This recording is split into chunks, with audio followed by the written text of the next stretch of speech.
abasajja bali mu kwogera ku summit eyabadde Geneva mu Switzerland naye musooke muwulirize Robert Kyagulanyi Ssentamu bye bali mu mwogerako. Bana akasajja kalina amaanyi. Muwulirize Abannayuganda, akasajja okumanyanga kalina amaanyi. Abasajja bagambye nti abantu bazze mu bikonge ebyenjawulo era mu nsi ez'enjawulo omuli ebizibu by'abannansi nga bazze okwogera ku demokrasi.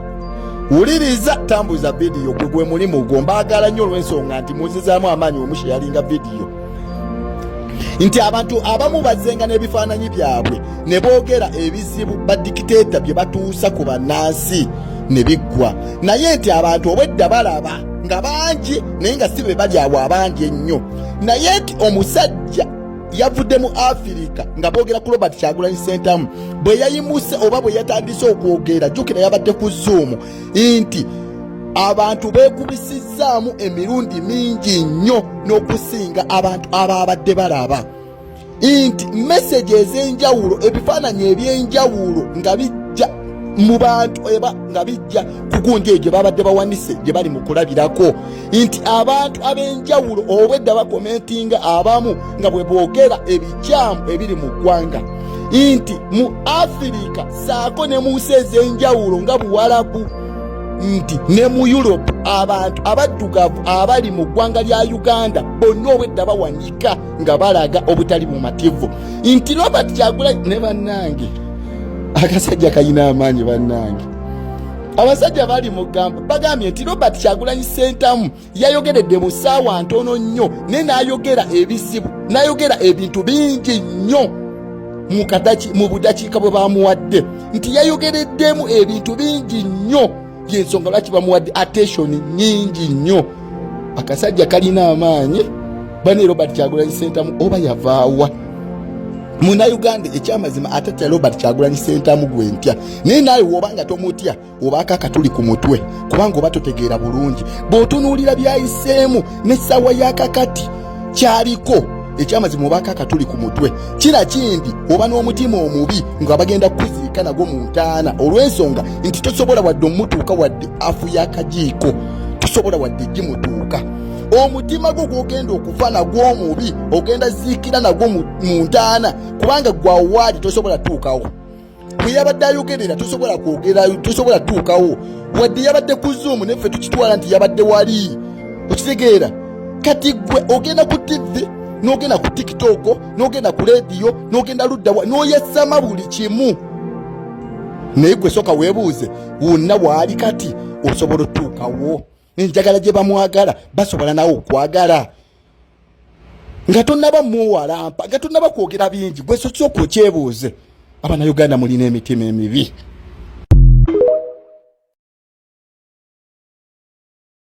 Kati waliwo kye batagenda bagamba mu mawulire, waliwo kye batagenda bagamba mu mawulire, naye nfunye message eno abantu abawangaalya mu bitundu bino njala mbere begendereza nnyo nga mutambula. Njala kumenya ebitundu bino, njala mbere begendereza nnyo nga mutambula, naddala mu biseera ebya kumakya oba ebiseera ebya kawungeezi. Ebitundu bino kabibagambe, omuntu nga oyita Kulambiro Ring Road Kiwatule Kyanja Stretcher, akawungeezi ng'otambula oba ovuga oba otambuza bigere buli ku boda beera nnyo mwegendereza. Kulambiro Road Kiwatule Kyanja Stretcher, Northern Bypass Masanafu roundabout bwayise section obeere wegendereza nnyo. Bokasa Ring Road towards Kampala Forest Muyenga mubeere begendereza nnyo. Buziga Hilltop Road mubeere begendereza nnyo.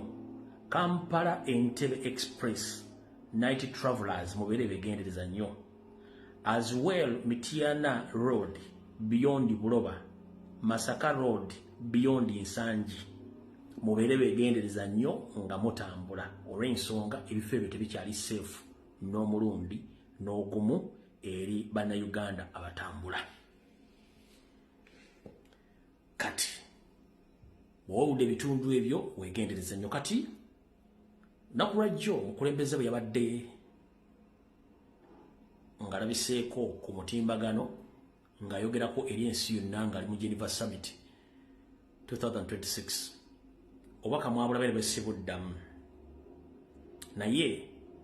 obubaka bwe yabwogedde nga buli straight nnyo tebubaddemu kwetooloola naye yagambye bannayuganda n'agamba n'abazungu openly yabagambye mwensuulire gwa naggamba ku mbeera egenda bweti mu Uganda n'abagamba Museveni ye dikiteeta eyeefudde kalimagezi ennyo nti muyonjo nnyo mu byakola si lwakuba nti alina amagezi no Museveni mbasomesezza ekintu kyakola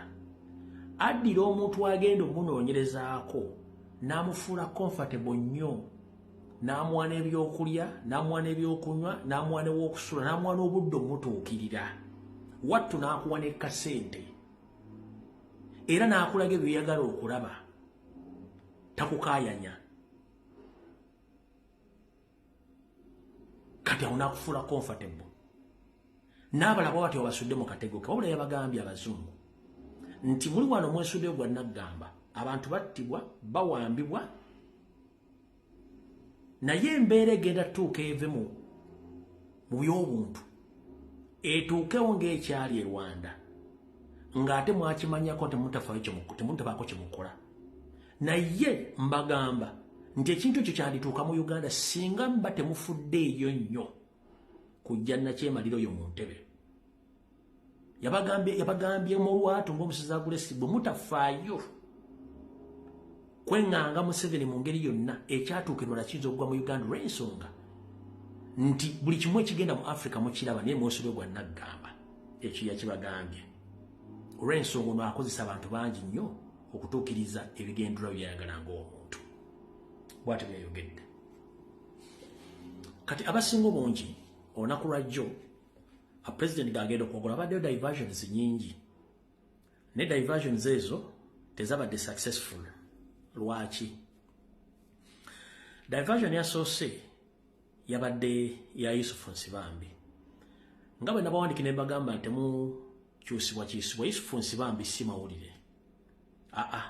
njala kukubuuza lwaki si mawulire emyaka gyonna gye mbadde ku social media mbadde nyoyera ku Yusufu Nsibambi n'ekibinja kyabwe kyonna ekyabamayiga bali mu position kati gadde si mawulire era njala sooka kugamba nti bwe yayingidde mu NRM bo 17 yagenda nabo yabaleseewa yagenda n'abantu 17 ye bwe yagenda 17 yabalesera oddawa 1 yonga essaati gye yambadde yabadde mutuuka kitegeeza nti essaati yabaddenga nayo tosobola kuŋŋamba nti wayingidde NRM ojjo ng'olina essaati ekufiitinga obulungi nnyo no essaati abadde ajamba naye ng'ajambala kiro okugenda osinkana Museveni tosobola kuŋŋamba nti wabadde n'essaati fiitingi bweti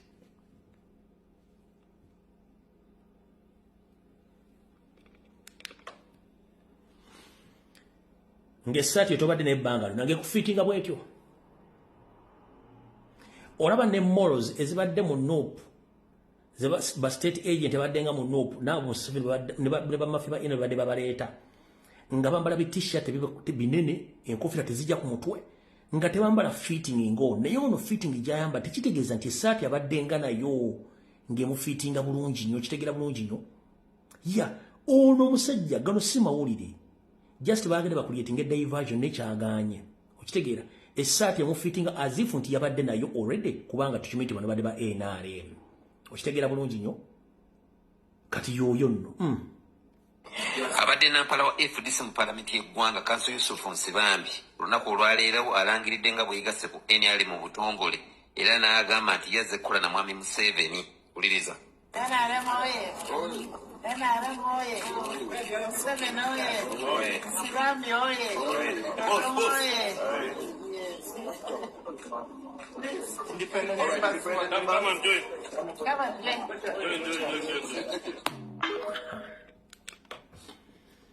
kati essaati abaddenga nayo kyobula nti abadde mutuuka bulungi nnyo nkuwadde ekyokulabirako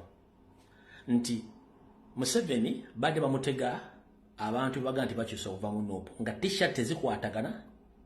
ezimu nnene enkofira tezikwatagana ku mutwe bambadde nga baagala nga abalese bulesi kati ono yakyuse jjo yazza tena afuna fitting immediate yomuleeta bano ba NR babaddenga just bali balinda kadde katu